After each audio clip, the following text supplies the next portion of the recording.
నిన్న అనుకుంటాను, నిన్నటి దినాన్ని నేను గ్రౌండ్లో వాకింగ్ చేస్తూ ఉన్నాను, నడుస్తూ ఉన్నాను.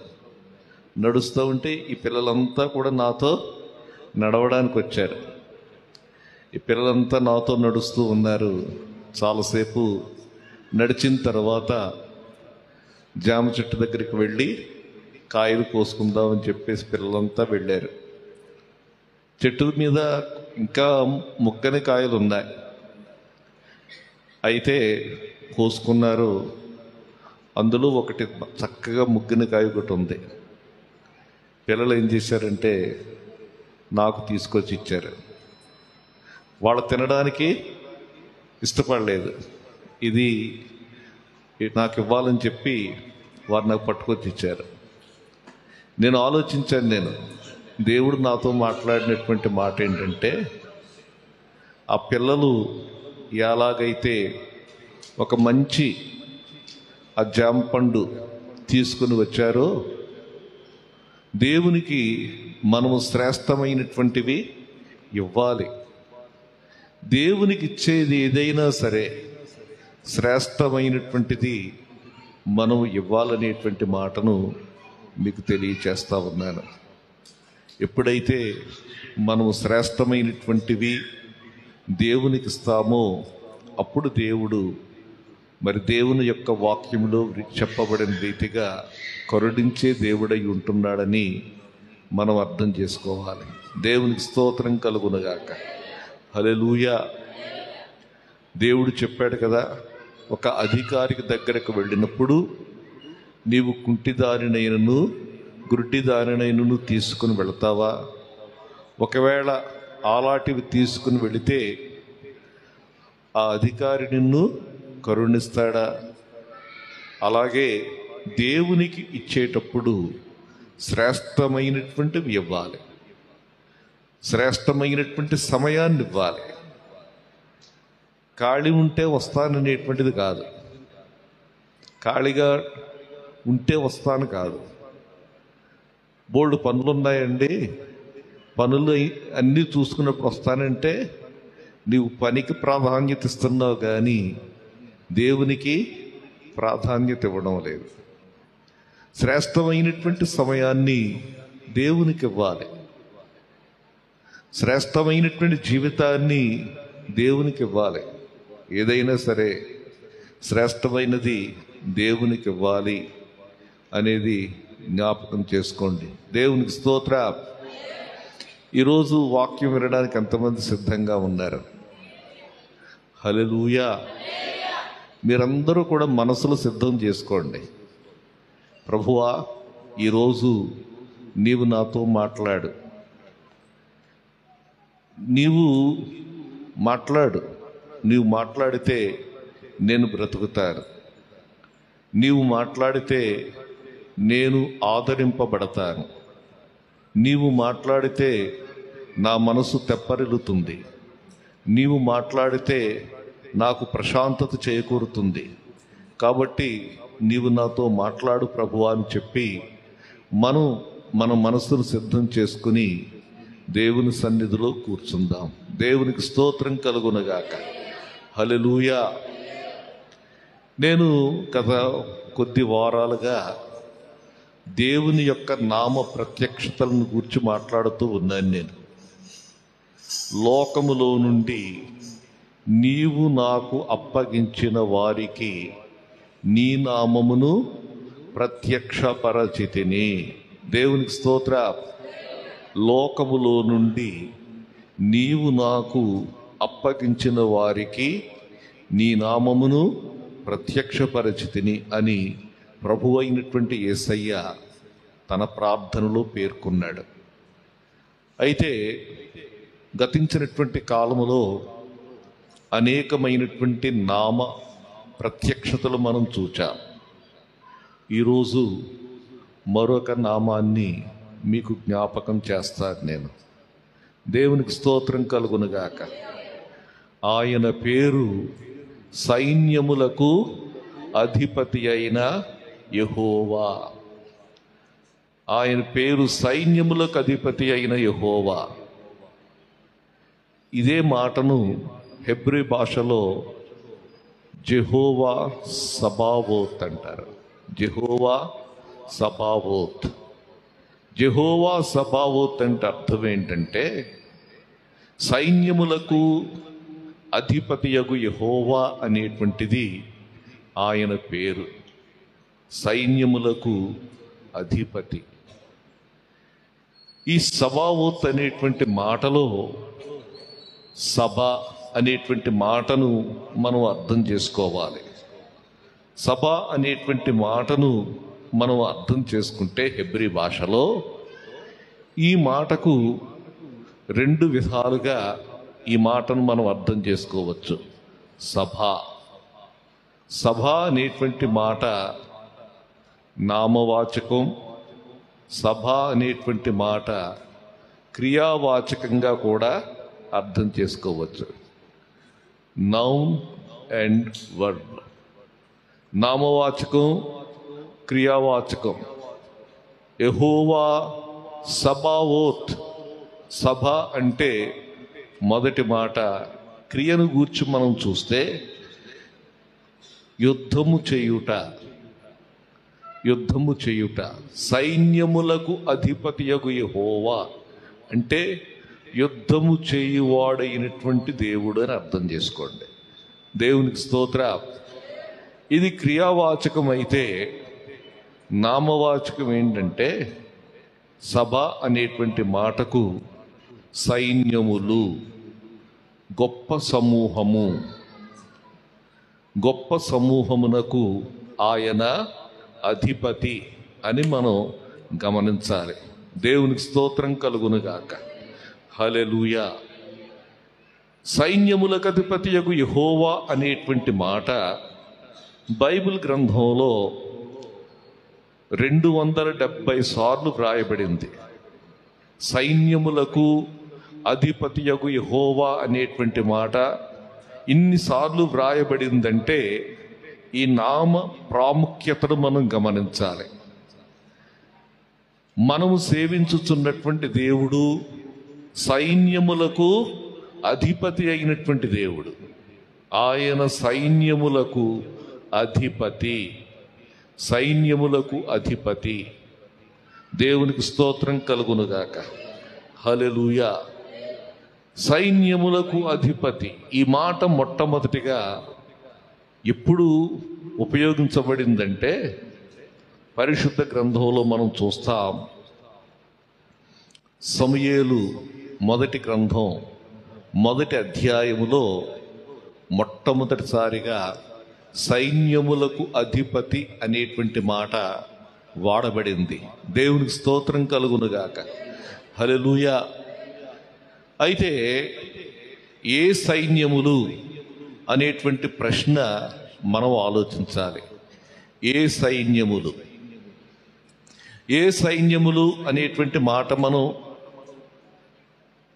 అర్థం చేసుకోవాలంటే కొన్ని మాటలు జ్ఞాపకం చేస్తాను నేను. ఆదికాండం గ్రంథం 2వ అధ్యాయం 1వ వచనం చూడండి. ఆకాశమును భూమియు వాటిలోనున్న, చూడండి, ఆకాశము భూమియు వాటిలోనున్న సమస్త సమూహము అనేటువంటి మాట ఉంది కదా. ఆకాశములో ఉన్నవి దేవుని యొక్క సైన్యం, భూమి మీద ఉన్నవి దేవుని యొక్క సైన్యం. ఇది సమస్త సమూహం అనేటువంటి మాట దగ్గర సైన్యము అనేటువంటి మాటను మనము గమనించాలి. ఎందుకంటే హెబ్రీ భాషలో ఇదే మాట వాడబడింది. కాబట్టి సైన్యములకు అధిపతి అనేటువంటి మాటను గూర్చి మనం ఆలోచించినప్పుడు ఆకాశ మండలములో సృష్టింపబడినవన్నీ కూడా ఆయన యొక్క సైన్యం.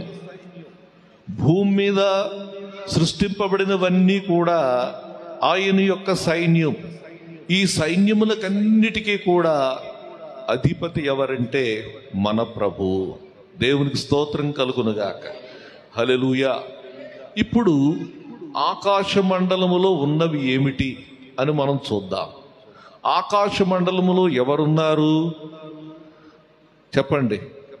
ఆకాశ మండలంలో ఉన్నవి, సృష్టింపబడిన వాటికి ఆయన అధిపతి అని మనం చూస్తున్నాం కదా. ఆకాశ మండలంలో ఎవరున్నారు? 148వ కీర్తన మొదటి వచనం చూడండి. యెహోవాను స్తుతించుడి ఆకాశవాసులారా, యెహోవాను స్తుతించుడి ఉన్నత స్థలముల నివాసులారా, ఆయనను స్తుతించుడి. ఆయన దూతలారా మీరందరూ ఆయనను స్తుతించుడి. దేవునికి స్తోత్ర. ఈ కీర్తనలో మనం చూస్తున్నాం, ఆకాశ మండలములో ఉన్న ఆయన సైన్యం ఎవరు అని మనం ప్రశ్నించుకుంటే, ఆకాశ మండలములో ఉన్నటువంటి ఆయన సైన్యం మొట్టమొదటిగా ఆయన దూతలు. దేవుని యొక్క దూతలే ఆకాశ సైన్యములకు అధిపతియగు యెహోవా యొక్క సైన్యం. ఆయన సైన్యం ఆయన దూతలు. ఇంకా ఆకాశ మండలములో ఏమున్నాయి? సూర్య చంద్రులు నక్షత్రములు.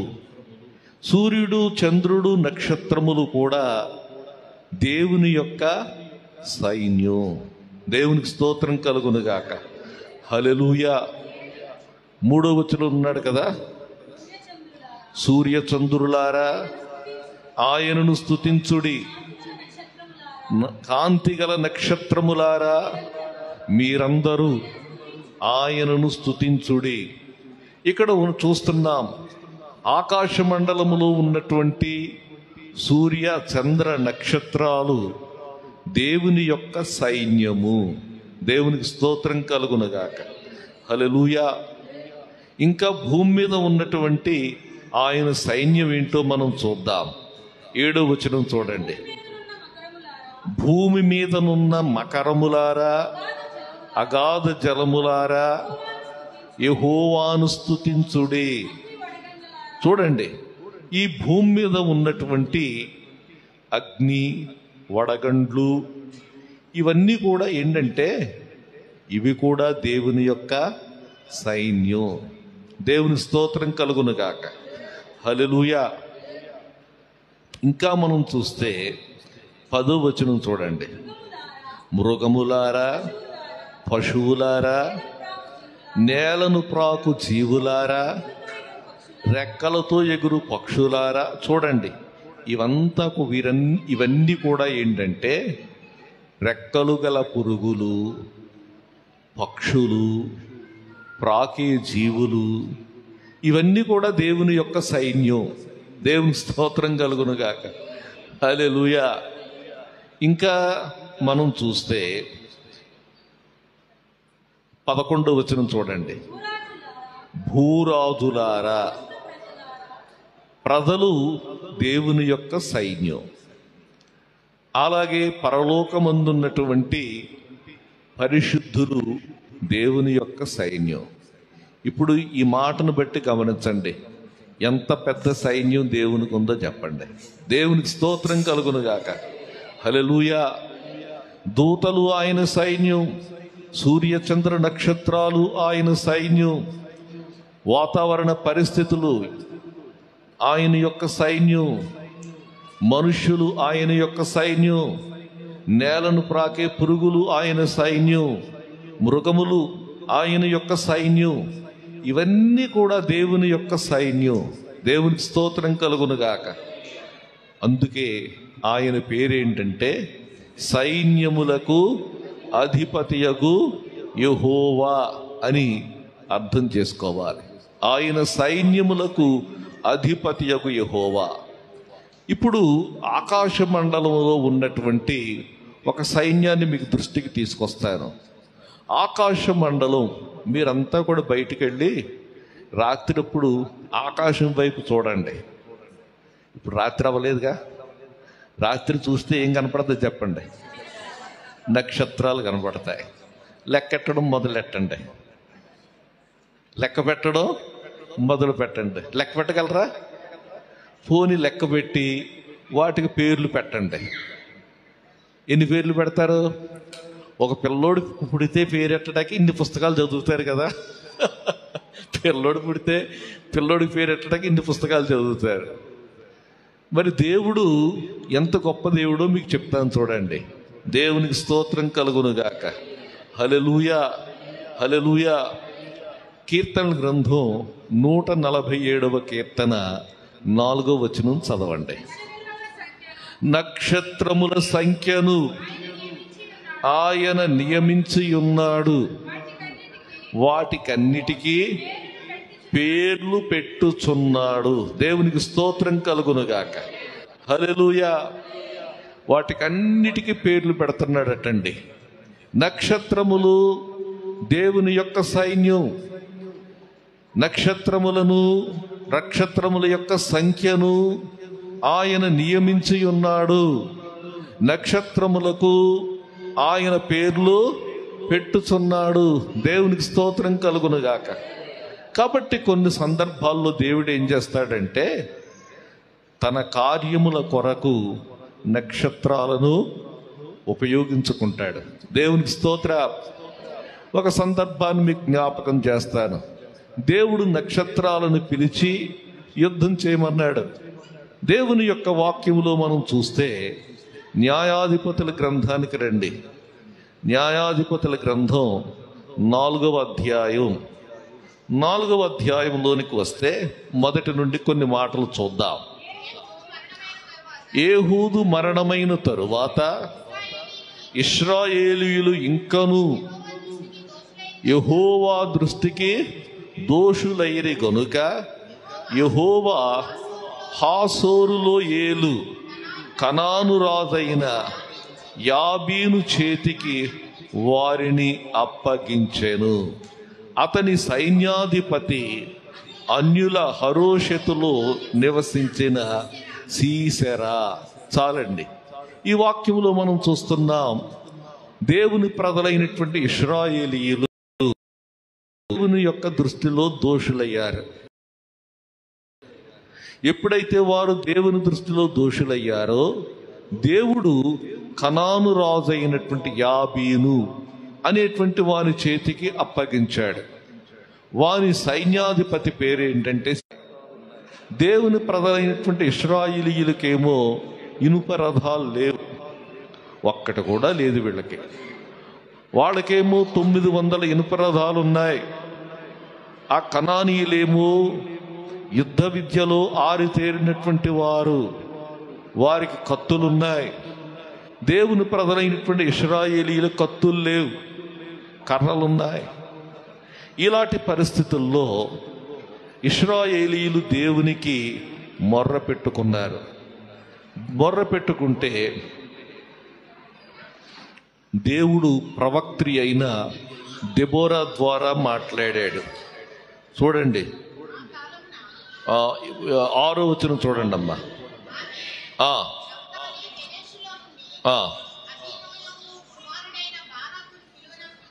బారాకును పిలువనంపించి అతనితో ఇట్లనెను, నీవు వెళ్ళి నఫ్తాలీయుల జబోనీలలోను 10,000 మంది మనుష్యులను తాబోరు కొండ యొద్దకు రప్పించుము. చాలండి. ఇక్కడ చెప్తా ఉంది, బారాకు అనేటువంటి వారిని పిలిపించు. ఈ బారాకు అనేటువంటి వారిని పిలిపించి ఒక 10,000 మంది మనుషులను తీసుకొని తాబోరు కొండ దగ్గరకు వెళ్ళు.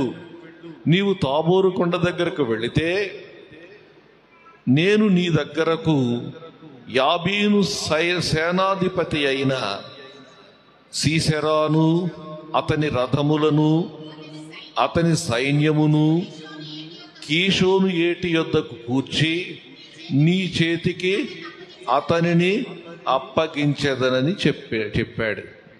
నేను నీ పక్షంగా యుద్ధం చేస్తాను, నీవు యుద్ధానికి వెళ్ళు. మీరేమో తాబోరు కొండ దగ్గరకు వెళ్ళండి, వాళ్ళేమో కీషోను ఏటి యొద్దకు వస్తారు, వాగు దగ్గరకు వస్తారు. మీరు వెళ్ళి వారితో యుద్ధం చేయండి అని దేవుడు చెప్పాడు. దేవునికి స్తోత్రం కలుగునుగాక. హల్లెలూయా. హల్లెలూయా. బారాక్ అంటాడు, నీవు నాతో కూడా వస్తే నేను వెళతానంటాడు.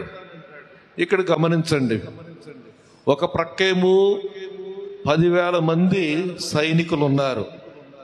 ఈ 10,000 మంది సైనికుల్లో ఎవ్వరి దగ్గర కూడా ఒక్క ఇనపరథం కూడా లేదు. వీరికి వ్యతిరేకంగా కనానీయులు ఉన్నారు. ఈ కనానీయులకు 900 ఇనుపరథాలున్నాయి. ఈ 900 ఇనుపరథాలు వీరి మీదకి వచ్చాయి అనుకోండి, వీరు తునాతునకలు అయిపోతారు. సైన్యం అంతా కూడా తునాతునకలు అయిపోతారు. అయితే దేవుడు చెప్పాడు, దెబోరాతో చెప్పాడు, నీవు తాబోరు కొండ దగ్గరకు వెళ్ళు, వారు కీషోను వాగు దగ్గరకు వస్తారు అని చెప్పాడు. చెప్పిన తర్వాత దేవుడు చేసిన కార్యం చూడండి. వెళ్ళాడు. దేవుని ప్రజలైనటువంటి ఇశ్రాయేలీయులు కొండ దిగువకు వచ్చారు, లోయలోనికి వచ్చారు. సీసెరా సైన్యం ఆ ఏటు యొద్దకు వచ్చింది. సీసెరా సైన్యం వచ్చే సమయానికి అక్కడ ఆ నది దగ్గర, ఆ ఏటి దగ్గర అంతా కూడా ఆరిపోయింది, ఆరి ఉంది, ఆరి నేలగా ఉంది. ఈ 2 సైన్యాలు ఎదురు పడ్డాయి. ఈ 2 సైన్యాలు ఎదురుపడిన తరువాత జరిగిందేంటో చూడండి. దేవునికి స్తోత్రం కలుగును గాక. హల్లెలూయా. ఏం జరిగిందంటే 15వ వచనం, బారాకు వారిని హతము చేయునట్లు యెహోవా సీసెరాను, అతని రథములన్నిటినీ, అతని సర్వసేనను కలవరపరచగా సీసెరా తన రథము దిగి కాలినడకను పారిపోయాను. అక్కడ జరిగింది ఏంటంటే, ఈ 2 సైన్యాలు కలుసుకున్నాయి. దానికి ముందు నక్షత్రములు ఎలాగూ పోరాడాయో చెప్తాను నేను. బహుశా అక్కడ వర్షం గట్టిగా కురిసింది. ఎప్పుడైతే వర్షం కురిసిందో ఇనపరథాల చక్రాలన్నీ కూడా మట్టిలో కూరుకుపోయాయి. ఎప్పుడైతే మట్టిలో కూరుకుపోయాయో సైన్యం ముందుకు వెళ్ళలేకపోయింది. మరి సీసెరా ఆ రథం దిగి పరిగెట్టుకుపోవాలని చూశాడు. మిగతా సైనికులందరూ కూడా రథాలు దిగిపోయారు. దేవుని ప్రజలైనటువంటి ఇశ్రాయేలీయులు గొప్ప మరి విజయం పొందినట్లుగా మనం చూస్తూ ఉన్నాం. దేవునికి స్తోత్రం కలుగునుగాక. హల్లెలూయా. 23వ వచనం చూడండి. ఆ దినమున దేవుడు ఇశ్రాయేలీయుల ఎదుట కనాను రాజైన యాబీరును అణచెను. చాలండి. దేవునికి స్తోత్రం కలుగునుగాక. నక్షత్రములు యుద్ధము చేశాయి. దేవునికి స్తోత్రం కలుగునుగాక. చూడండి, ఆ మాటను మీ జ్ఞాపకం చేస్తాను. 5వ అధ్యాయం 20వ వచనం. నక్షత్రములు ఆకాశము నుండి యుద్ధము చేసెను. నక్షత్రములు తమ మార్గములలో నుండి సీసెరాతో యుద్ధము చేసెను. కీషోను వాగు వెంబడి, పురాతన వాగైన కీషోను వెంబడి వారు కొట్టుకొని పోయిరి. నా ప్రాణమా, నీవు బలము పూని సాగుము. దేవునికి స్తోత్రం. నక్షత్రములు అవి దేవుని యొక్క సైన్యం. దేవునికి స్తోత్రం కలుగునుగాక. హల్లెలూయా. దేవుడు వాటికి నక్షత్రములకు సెలవిచ్చినప్పుడు అవి ఏం చేస్తాయంటే తమ తమ మార్గములలో ఉండి అవి యుద్ధము చేశాయని చెప్పి ఇక్కడ మనం చూస్తా ఉన్నాం. దేవునికి స్తోత్రం కలుగునుగాక. నక్షత్రములను శాసించగలిగినటువంటి దేవుడు ఈ సైన్యములకు అధిపతియగు యెహోవా. దేవునికి స్తోత్రం కలుగునుగాక. హల్లెలూయా. ఇశ్రాయేలు ప్రజలు ఎట్టి పరిస్థితుల్లోనూ కూడా విజయం పొందడానికి అవకాశం లేనటువంటి పరిస్థితి. 900 ఇనుప రథములు ఉన్నటువంటి మరి సీసెరాతో యుద్ధములో వారు విజయం పొందారు. దేవునికి స్తోత్రం కలుగునుగాక. హల్లెలూయా. నక్షత్రములు ప్రభు అయిన యేసుక్రీస్తు యొక్క సైన్యం. నక్షత్రములు సైన్యములకు అధిపతియగు యెహోవా యొక్క సైన్యమని మనం చూస్తున్నాం. రెండవ సందర్భాన్ని మీకు జ్ఞాపకం చేస్తారు. రెండవ సందర్భం ఏంటంటే దేవుని యొక్క వాక్యములో వ్రాయబడి ఉంది. మరి ఇశ్రాయేలు ప్రజలు యుద్ధమునకు వెళ్ళినప్పుడు మనం చూస్తాం, సూర్యుడు చంద్రుడు ఆగిపోయినట్లుగా మనం చూస్తూ ఉన్నాం. దేవునికి స్తోత్రం కలుగునుగాక. హల్లెలూయా. యెహోషువ గ్రంథం 10వ అధ్యాయం 12వ వచనం చూడండి. యెహోవా ఇశ్రాయేలీయుల ఎదుట అమోరీయులను అప్పగించిన దినమున ఇశ్రాయేలీయులు వినుచుండగా యెహోషువ యెహోవాకు ప్రార్థన చేసిన. చాలండి, ఇక్కడ అమోరీయులతో యుద్ధం జరుగుతూ ఉంది. ఆ యుద్ధం పూర్తి కావాలి. చీకటి పడిందంటే యుద్ధం ఆగిపోతుంది. ఆ పని కొనసాగాలి. ఆ పని కొనసాగాలంటే యెహోషువ ఏం చేస్తున్నాడంటే ప్రార్థన చేస్తూ ఉన్నాడు. సూర్యుడా నీవు గిబియోనులో నిలువుము, చంద్రుడా నీవు అయ్యాలోను లోయలో నిలువుము. జనులు తమ శత్రువుల మీద పగ తీర్చుకొను వరకు సూర్యుడు నిలిచెను, చంద్రుడు ఆగెను. కాబట్టి ఇవి దేవుని యొక్క సైన్యం. సూర్యుడు చంద్రుడు దేవుని యొక్క సైన్యం. దేవునికి స్తోత్రం కలుగునుగాక. హల్లెలూయా. హల్లెలూయా. ఈ దేవుని యొక్క సైన్యం ఆకాశ మండలములో ఉన్నటువంటి దేవుని సైన్యం. చెప్తున్నాను కదా, నక్షత్రాలు, సూర్యుడు, చంద్రుడు. ఇశ్రాయేలీల పక్షంగా ఇవి పోరాటం చేసినట్లుగా మనం చూస్తూ ఉన్నాం. అమోరీయులతో యుద్ధం చేసినప్పుడు సూర్యుడు సహకరించాడు. సీసెరాతో యుద్ధం చేసినప్పుడు నక్షత్రములు సహకరించాయి. అయితే హిజ్కియా యొక్క వ్యక్తిగతమైనటువంటి జీవితమును గూర్చి కనుక మనం ఆలోచన చేస్తే ఒక మాట మీకు జ్ఞాపకం చేస్తాను. చూడండి, దేవుని యొక్క శక్తి, ఆయన మాట ఎంత గొప్పదో మీకు జ్ఞాపకం చేయడానికి ఈ మాటను తెలియచేస్తూ ఉన్నాను. 2వ రాజుల గ్రంథానికి రండి. 2వ రాజుల గ్రంథం 20వ అధ్యాయం 20వ అధ్యాయం 1వ వచనం చదవండి. ఆ దినములలో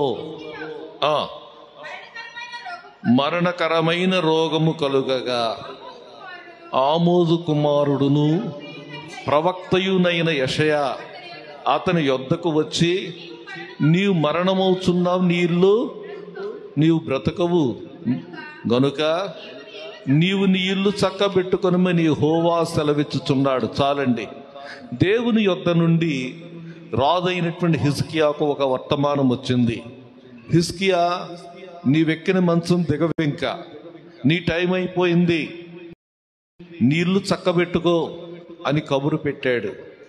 ఎప్పుడైతే ఈ కబురు హిజ్కియాకు వచ్చిందో, హిజ్కియా గోడ తట్టు ముఖము గోడ తట్టు తిప్పుకున్నాడు. దేవునికి స్తోత్రం కలుగునుగాక. హల్లెలూయా. అంటే అర్థం ఏంటంటే, ఇంకా నేను ఇక ఈ లోకం నుండి నిష్క్రమిస్తున్నాను, అయితే రాజ్యం ఎవరికి అప్పగించాలి అని ఆలోచించలేదు. రేపు పొద్దుట పరిస్థితి ఎలాగుంటుంది అనేటువంటిది ఆలోచించలేదు. అన్నీ ప్రక్కకు పెట్టాడు, దేవుని తట్టు తిరిగాడు. అది దేవునికి స్తోత్ర. చాలా ప్రాముఖ్యమైనటువంటి పని ఏంటంటే, ఎన్నో వింటాం మనం, డాక్టర్స్ చెప్పేటువంటి మాటలు వింటూ ఉంటాం, అనేకులు చెప్పేటువంటి మాటలు వింటూ ఉంటాం. మాటలన్నీ ప్రక్కన పెట్టాలి, మన తలంపులన్నీ ప్రక్కన పెట్టాలి, దేవుని తట్టు తిరగాలి. అన్నీ ప్రక్కన పెట్టాడు. రాజ్యమును గూర్చి ఆలోచించలేదు, లేకపోతే అప్పగింతలను గూర్చి ఆలోచించలేదు. ఏమీ ఆలోచించకుండా ముఖము గోడ తట్టు తిప్పుకున్నాడు, దేవుని సన్నిధిలో వేడుకున్నాడు. దేవునికి స్తోత్రం. అప్పుడు దేవుడు ఏం చేశాడంటే అతనికి 15 సంవత్సరాలు ఆయుష్ను పెంచినట్లుగా మనము చూస్తూ ఉన్నాం. దేవునికి స్తోత్రం కలుగునుగాక. హల్లెలూయా. ఇక్కడ దేవుడు స్వస్థపరిచాడు, నేను దేవుని మందిరానికి వెళతాను అన్నదానికి సూచన ఏమిటి అని అడిగాడు. దేవునికి స్తోత్రం. ఆ సూచన ఏంటంటే ఇక్కడ చెప్పాడు. దేవునికి స్తోత్రం. 9వ వచనం చూడండి.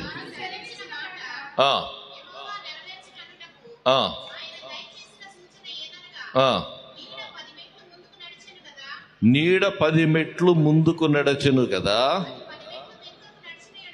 ఆ 10 మెట్లు వెనుకకు నడిచిన ఎడల.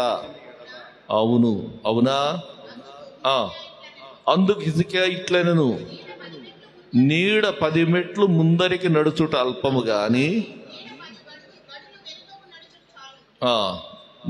నీడ 10 గడులు వెనుకకు నడుచుట చాలును. దేవునికి స్తోత్రం కలుగునుగాక. నీడ వెనక్కి వెళ్ళింది అంటే అర్థం ఏంటంటే సూర్యుడు వెనక్కి వెళ్ళాడు. ఈ వ్యక్తి యొక్క జీవితంలో కూడా దేవుని యొక్క సైన్యం, సూర్యుడు దేవుని యొక్క మాట విన్నాడు. దేవుని స్తోత్రం కలుగునుగాక. మీరు ఎప్పుడైనా దీన్ని నమ్ముతున్నారా? సూర్యుడు దేవుని యొక్క సైన్యం, చంద్రుడు దేవుని యొక్క సైన్యం. దేవుడు సెలవిచ్చినట్లుగా వారు నడుస్తారు. దేవుడు తన బిడ్డలను కాపాడడానికి ఆ సైన్యాన్ని ఉపయోగించుకుంటాడు అనేటువంటి సంగతులు మనం విశ్వసించాలి. దేవునికి స్తోత్రం కలుగునుగాక. హల్లెలూయా. కాబట్టి ఇక్కడ మనం చూస్తూ ఉన్నాం దేవుని యొక్క సైన్యం ఏమిటి అని మనం ఆలోచిస్తే ఆకాశ మండలములో ఉన్నవి దేవుని యొక్క సైన్యం. దేవునికి స్తోత్రం కలుగునుగాక. హల్లెలూయా.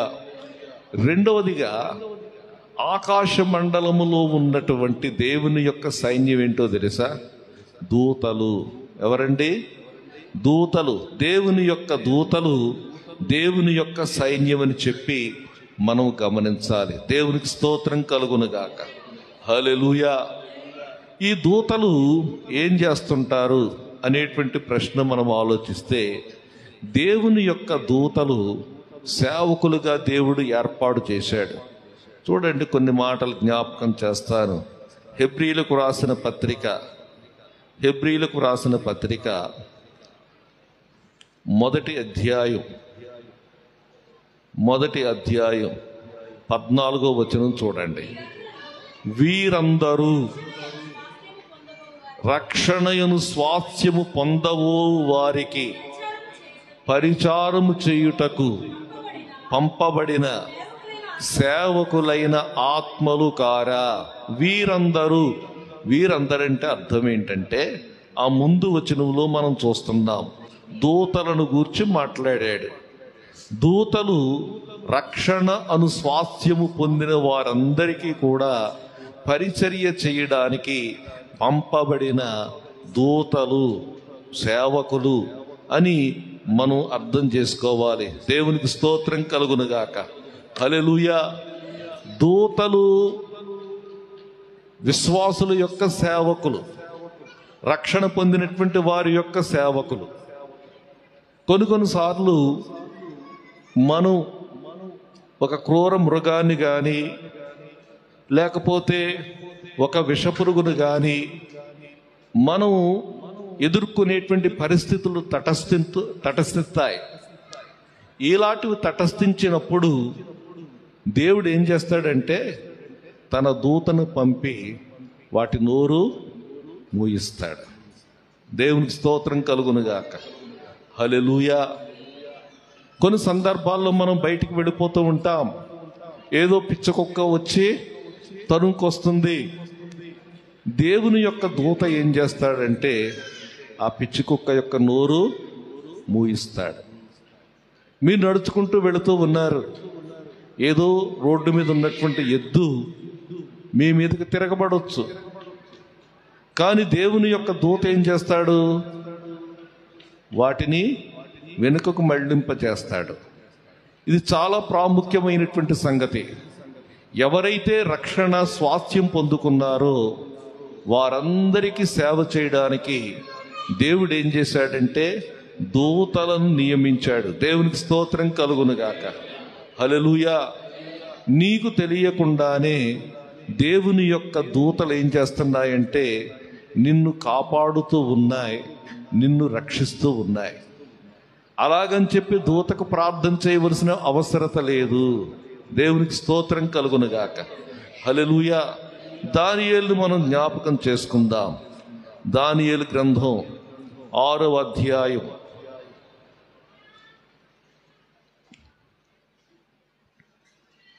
దానియేలు గ్రంథం 6వ అధ్యాయం 22వ వచనం చూడండి.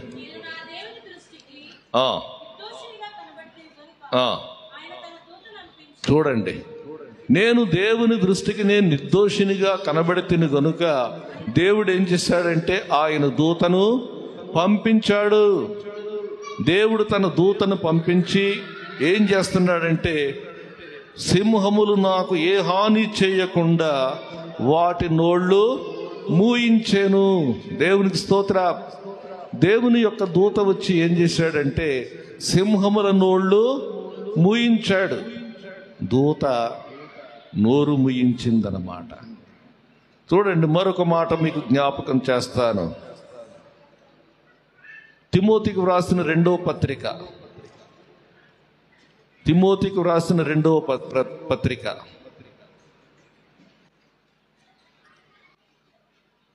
4వ అధ్యాయం 17వ వచనం. అయితే నా ద్వారా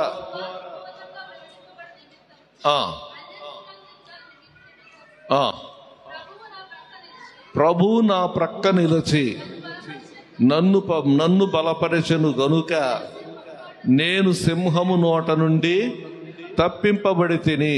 దేవునికి స్తోత్రం కలుగునుగాక. దేవుని యొక్క దూత మనను తప్పిస్తుంది అని మనం అర్థం చేసుకోవాలి. కీర్తనల గ్రంథం 34వ కీర్తన 7వ వచనం.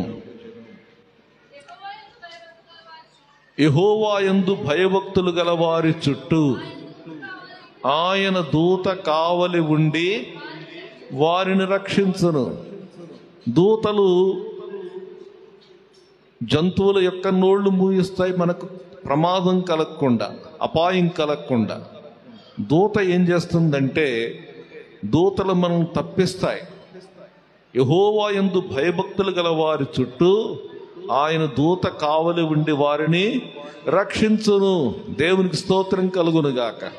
హల్లెలూయా. ఇంకను మనం జ్ఞాపకం చేసుకుంటే పేతురు చెరసాల్లో ఉన్నాడు. పేతురు చెరసాల్లో ఉన్నప్పుడు జరిగినటువంటి సంగతి ఏంటంటే బంధింపబడ్డాడు. సైనికులు చుట్టూ కూడా కాపలా కాస్తా ఉన్నారు. సైనికులు చుట్టూ కాపలా కాస్తా ఉంటే దేవుడు తన దూతను పంపించాడు. ఆ దూత వచ్చి మరి పేతురును విడిపించి బయటకు తోడుకొని వెళ్ళినట్లుగా మనం చూస్తూ ఉన్నాం. దేవునికి స్తోత్రం కలుగునుగాక. దూతలు దేవుని యొక్క సైన్యం. దేవునికి స్తోత్రం కలుగునుగాక. హల్లెలూయా. మరొక సందర్భంలో మనం చూస్తే దేవుని యొక్క వాక్యములో వ్రాయబడి ఉంది ఏంటంటే ఒక దూత అష్షూరు సైన్యములో 180,000 మందిని ఒక్క రాత్రిలో హతమార్చి ఇశ్రాయేలీయులకు గొప్ప విజయమును కలుగ చేసినట్లుగా మనం చూస్తూ ఉన్నాం. సైన్యములకు అధిపతియగు యెహోవా యొక్క సైన్యములు ఆకాశ మండలంలో ఉన్నటువంటివి. నక్షత్రాలు ఆయన దూతలు అనేటువంటిది మనం అర్థం చేసుకోవాలి. రెండవది, భూమి మీద అనుకొనని సమయములో జరిగేటువంటి సంఘటనలు. ఇది కూడా దేవుని యొక్క సైన్యమే అనుకోవాలి. ఉదాహరణకు దేవుని ప్రకృతికి లేకపోతే ప్రకృతికి విరుద్ధంగా జరిగేటువంటి సంఘటనలు, దేవుని ప్రజలైనటువంటి ఇశ్రాయేలీయులు ఫిలిస్తీయులతో యుద్ధం చేస్తున్నారు. ఫిలిస్తీయులతో యుద్ధం చేస్తూ ఉన్నటువంటి సమయంలో దేవుడు ఏం చేశాడంటే ఫిలిస్తీయుల మీదికి మెండుగా ఉరుములు ఉరిమించాడు. దేవునికి స్తోత్రం కలుగునుగాక. హల్లెలూయా. ఉరుములు ఉరిమేటువంటి సమయం కాదది, వర్షం పడుతున్నటువంటి సమయం కాదు. అయితే దేవుడు ఏం చేశాడంటే ఉరుములు ఉరిమించాడు. ఉరుములు ఉరిమించి వారిని తారుమారు చేసినట్లుగా దేవుని యొక్క వాక్యములో మనం చూస్తూ ఉన్నాం. దేవునికి స్తోత్రం కలుగునుగాక. హల్లెలూయా. కొన్ని సందర్భాల్లో ఇలాంటి పరిస్థితులను దేవుడు వాడుకుంటాడని మనం గమనించాలి. దేవునికి స్తోత్రం కలుగునుగాక. దూతలు, దేవుని యొక్క దూతలు, ఆయన సైన్యం, ప్రకృతికి విరుద్ధంగా జరిగేటువంటి సంఘటనలు కూడా ఆయన యొక్క సైన్యమే. దేవునికి స్తోత్రం కలుగునుగాక. వాడుకుంటాడు, గాలిని దేవుడు వాడుకుంటాడు. దేవునికి స్తోత్రం కలుగునుగాక. ఇక్కడ ఇందాక చదివాం కదా 146వ కీర్తనలో ఈ మాటలు గమనించండి. ఇవన్నీ కూడా ఆయన సైన్యం అని చెప్పి ఇక్కడ మనం చూస్తూ ఉన్నాం. 148వ కీర్తనలో 8వ వచనం చూడండి.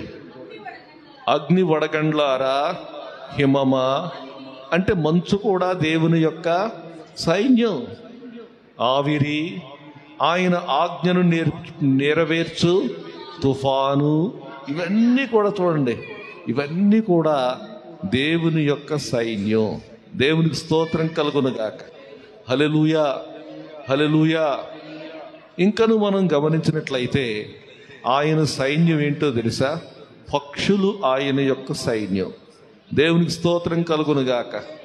ఇక్కడ మనం చూస్తున్నాం కదా, సమస్త రెక్కలతో ఎగురు పక్షులారా, రెక్కలతో ఎగురు పక్షులారా. పక్షులను దేవుడు వాడుకున్నాడు. మనం చూస్తున్నాం కదా, దేవుని వాక్యంలో మనం చూస్తే భయంకరమైనటువంటి కరువు ఇశ్రాయేలు దేశంలో వచ్చింది. ఈ భయంకరమైనటువంటి కరువు వచ్చినప్పుడు దేవుని యొక్క ప్రవక్త అయినటువంటి ఏలియా ఏం చేస్తున్నాడంటే కెరీతు వాగు దగ్గర ఉన్నాడు, వాగు నీళ్లు తాగుతున్నాడు. దేవుడు కాకోలములకు ఏం చేశాడంటే ఆజ్ఞాపించాడు, ఉదయము సాయంకాలము రొట్టెలు మాంసము తీసుకుని వచ్చి మరి ఏలియాకు ఆహారం పెట్టినట్లుగా మనం చూస్తూ ఉన్నాం. దేవునికి స్తోత్రం కలుగునుగాక. అంటే అర్థం ఏంటంటే పక్షులు దేవుని యొక్క సైన్యం. దేవునికి స్తోత్రం కలుగునుగాక. హల్లెలూయా, హల్లెలూయా. ఇంకా మనం గమనిస్తే యోవేలు గ్రంథంలో చెప్తాడు. చూడండి, ఆ మాటలు మనం చూస్తే చాలా విచిత్రంగా మనకు కనబడతాయి. దేవునికి స్తోత్రం కలుగునుగాక. హల్లెలూయా. చూడండి, 4వ అధ్యాయం 4వ వచనం. గొంగళ పురుగులు విడిచిన దానిని మిడతలు తినివేసి ఉన్నవి. మిడతలు విడిచిన దానిని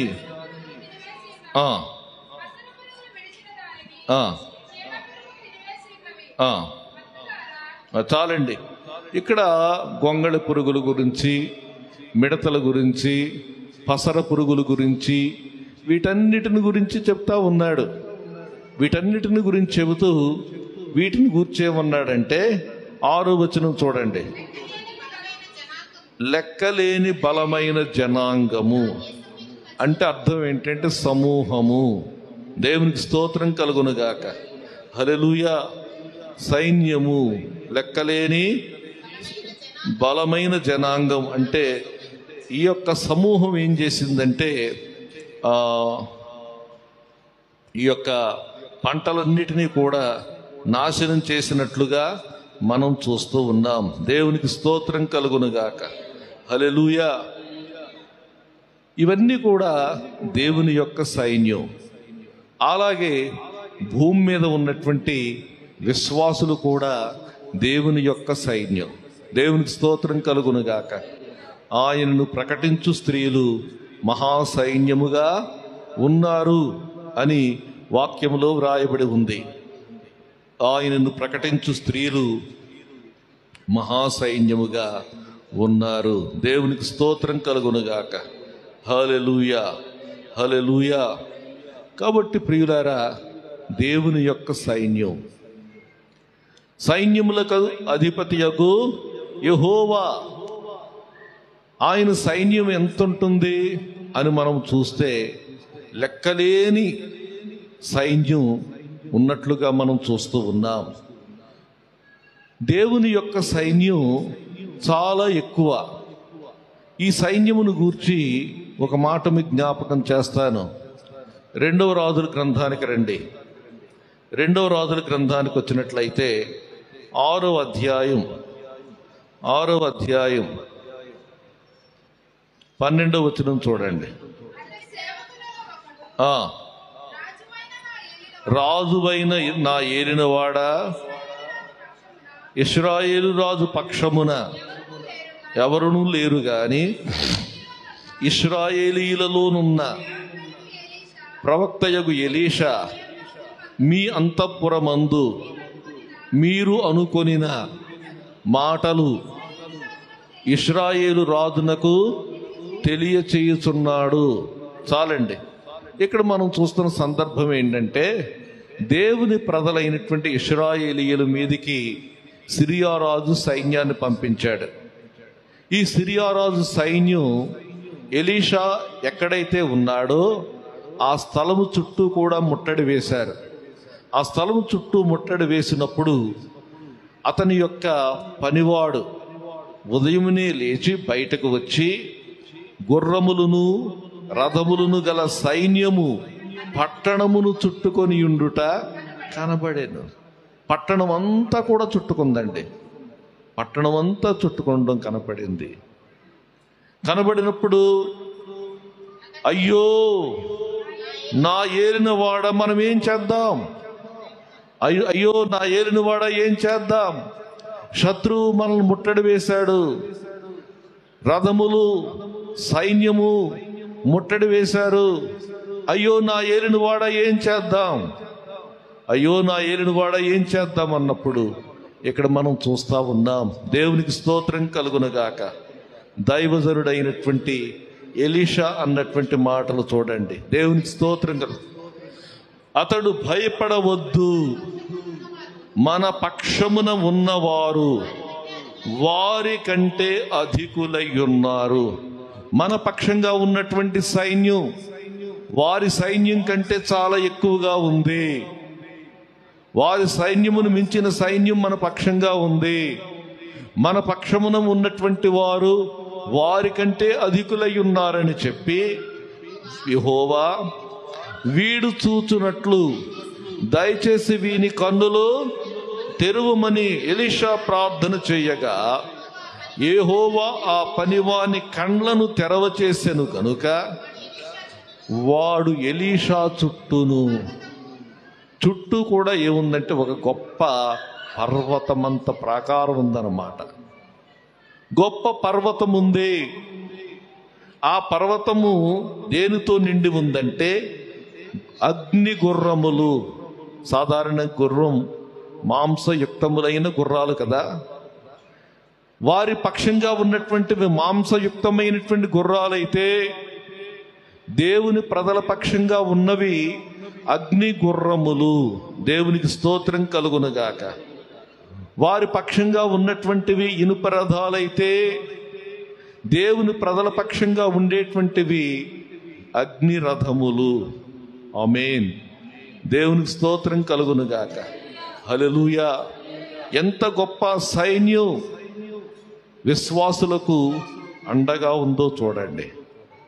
మనం ఏం చేయాలంటే ఈ సైన్యాధిపతి పేరట మనం ముందుకు వెళ్ళాలి. ఈ సైన్యాధిపతి పేరట ముందుకు వెళ్ళినప్పుడు మనకు గొప్ప విజయం కలుగుతుంది. దేవునికి స్తోత్రం కలుగునుగాక. మొదటి సమూయేలు గ్రంథం 17వ అధ్యాయం. మొదటి సమూయేలు గ్రంథం 17వ అధ్యాయం.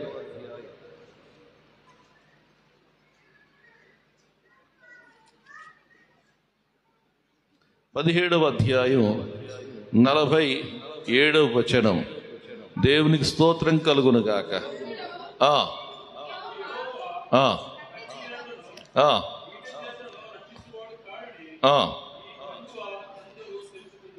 చాలండి. దేవునికి స్తోత్రం కలుగును గాక. హల్లెలూయా. ఇక్కడ మనం చూస్తా ఉన్నాం,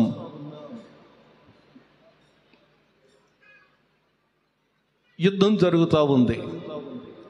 ఫిలిస్తీన్ల పక్షంగా గొలియాతు ఉన్నాడు, ఇశ్రాయేలీల పక్షంగా దావీదు ఉన్నాడు. గొలియాతు అంటా ఉన్నాడు, మీ మీదికి నేను యుద్ధానికి వస్తున్నాను.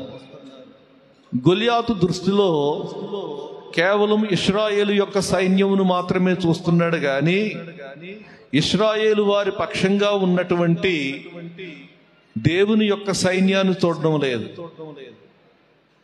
ఇశ్రాయేలీలు పక్షంగా దేవుని యొక్క సైన్యం ఉంది. ఇది దావీదునకు తెలుసు. దేవునికి స్తోత్రం కలుగును గాక. హల్లెలూయా. అది దావీదునకు తెలుసు కాబట్టి దావీదు అంటా ఉన్నాడు, ఏమంటున్నాడంటే 45వ వచనంలో చూడండి. నీవు కత్తియు ఈటయు బల్లెమును ధరించుకొని నా మీదకి వచ్చుచున్నావు. అయితే నీవు తిరస్కరించిన ఇశ్రాయేలీయుల సైన్యములకు అధిపతియగు యెహోవా పేరట నేను నీ మీదికి వచ్చుచున్నాను. దేవునికి స్తోత్రం. నీ యొక్క ఆయుధాలేమో ఇవి, మేమేమో మాకు తెలుసు. మా దేవుడు సైన్యములకు అధిపతియగు యెహోవా, సర్వ సృష్టి కూడా ఆయన సైన్యం. ఆయన పేరట నేను వస్తున్నాను, ఆయన నా పక్షంగా ఉన్నాడు అని చెప్పి ఒక్కడు యుద్ధానికి వెళ్ళాడు. దేవునికి స్తోత్రం కలుగునుగాక. ఒక్కడు యుద్ధానికి వెళ్ళాడు. విశ్వాసులారా, ఈ నామం సైన్యములకు అధిపతియగు యెహోవా అనేటువంటి నామం మనకు ప్రత్యక్షపరచబడుతుంది. దేవునికి స్తోత్రం. నీవు సేవించుతున్నటువంటి దేవుడు సామాన్యమైనటువంటి వాడు కాదు. సృష్టిని శాసించగలిగినటువంటి వాడిని పాడాం కదా మనం. దేవునికి స్తోత్రం కలుగునుగాక. నక్షత్రములకు ఆజ్ఞ ఇచ్చినటువంటి వాడు, సూర్యచంద్రులకు ఆజ్ఞ ఇచ్చినటువంటి వాడు, ఉరుములకు ఆజ్ఞ ఇచ్చినటువంటి వాడు, తుఫానుకు ఆజ్ఞ ఇచ్చినటువంటి వాడు, ఇవన్నీ కూడా ఆయన సైన్యం. మిడతలకు ఆజ్ఞాపించినటువంటి వాడు, పసర పురుగులకు ఆజ్ఞాపించినటువంటి వాడు, ఇవన్నీ కూడా ఆయన యొక్క సైన్యం. దేవునికి స్తోత్రం కలుగునుగాక. హల్లెలూయా. సైన్యములకు అధిపతి యెహోవా పేరట నేను వస్తున్నాను. ఆయన సైన్యములకు అధిపతి యెహోవా అని గనక మనం ప్రత్యక్షత కలిగి మన యొక్క కార్యములలో ముందుకు వెళ్ళినట్లయితే మనము గొప్ప విజయమును మనం పొందగలమనేటువంటి మాటను తెలియచేస్తా ఉన్నాను నేను. దేవునికి స్తోత్రం కలుగునుగాక. హల్లెలూయా. 2వ సమూయేలు గ్రంథం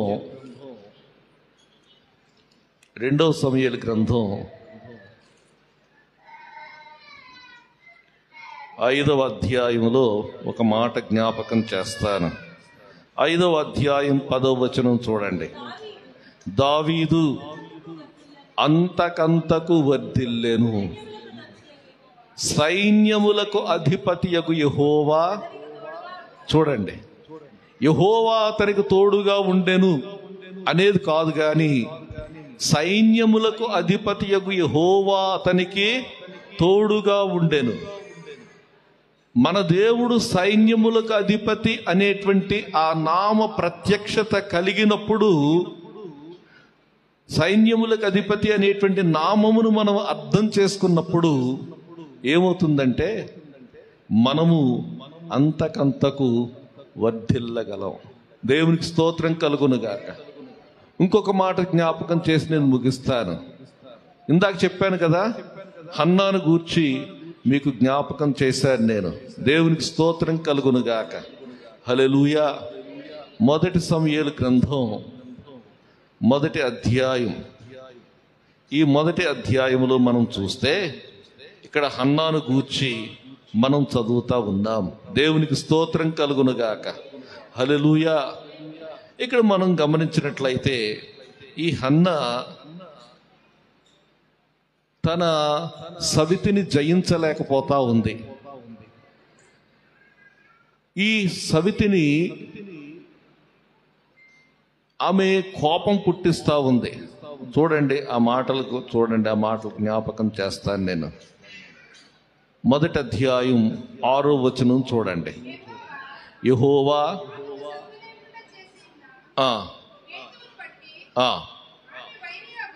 ఆమె వైరియగు పెనిన్న ఆమెను విసిగించుటకై ఆమెకు కోపము పుట్టించుచు వచ్చెను. 7వ వచనంలో కూడా ఆమెకు కోపము పుట్టించెను.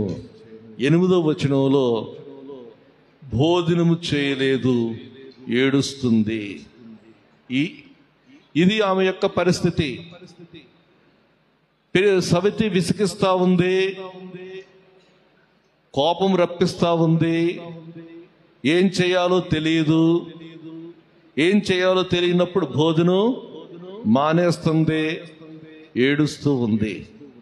ఈ పరిస్థితిని ఎలాగూ జయించిందంటే హన్నా సైన్యములకు అధిపతిని అర్థం చేసుకుంది. దేవుని స్తోత్రం.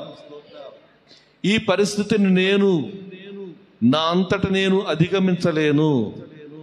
నాకు సైన్యములకు అధిపతియగు యెహోవా నాకు సహాయం చేయాలి. దేవునికి స్తోత్రం కలుగునుగాక. హల్లెలూయా. సైన్యములకు అధిపతియగు యెహోవా నాకు సహాయం చేస్తే ఈ స్థితిలో నాకు విజయం కలుగుతుంది అని చెప్పి ఆమె అంటూ ఉన్నట్లుగా మనం చూస్తా ఉన్నాం. దేవునికి స్తోత్రం కలుగునుగాక. యెహోవా సబావోత్ అంటే అర్థం ఏంటంటే యెహోవా సైన్యములకు అధిపతి. సైన్యములకు అధిపతియగు యెహోవా. దేవునికి స్తోత్రం కలుగునుగాక. మరి ఆయన సైన్యములో మీరున్నారా? అన్నీ ఉన్నాయి కదమ్మా, అన్నీ ఉన్నాయి. ఏమేమి ఉన్నాయి? అన్నీ ఉన్నాయి. లేకపోతే ఏమవుతుంది? ఈ సైన్యంలో మనం చేరకపోతే ఏమవుతుంది? పాడతాం, సైన్యములకు అధిపతి యెహోవా అని పాడతాం, కానీ ఈ సైన్యంలో మీరున్నారా లేదా అనేటువంటిది అర్థం చేసుకోవాలి. కబురు చేశాడు బారాకు, కబురు చేశాడు నఫ్తాలీయుల్లోను జబూలూనీయుల్లోను 10,000 మంది వచ్చారు. అయితే కొంతమంది రాలేదు. ఈ సైన్యములో చేరడానికి కొంతమంది రాలేదు. నక్షత్రాలు సహకరించాయి, కీషోను వాగు పొంగింది, గాలి వచ్చింది, ఇవన్నీ కూడా సహకరించాయి. కానీ సహకరించినటువంటి వారు ఎవరో చెప్తాను చూడండి. దేవునికి స్తోత్రం కలుగునుగాక. హల్లెలూయా, హల్లెలూయా. న్యాయాధిపతుల గ్రంథం 5వ అధ్యాయం 23వ వచనం. యెహోవా దూత ఇట్లనెను, మేరోజును శపించుడి. చూడండి, ఎవరిని శపించాలంట? మేరోజును శపించుడి, దాని నివాసుల మీద మహాశాపము నిలుపుడి.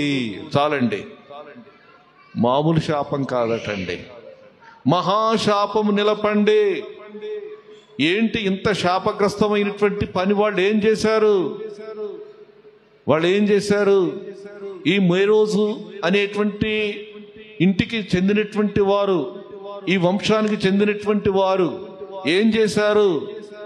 మేరోజును శపించండి, మహాశాపము దాని నివాసుల మీద నిలపండి. ఎందుకో తెలుసా? యెహోవా సహాయమునకు వారు రాలేదు. యెహోవా సహాయమునకు రాలేదు అంటే అర్థం ఏంటంటే దేవుని యొక్క సైన్యములో వారు చేరలేదు. దేవుని సైన్యములో చేరలేదు. మనం పోరాడుతూ ఉన్నాం, చీకటిని జయించాలని వాక్యముతో మనం పోరాడుతూ ఉన్నాం.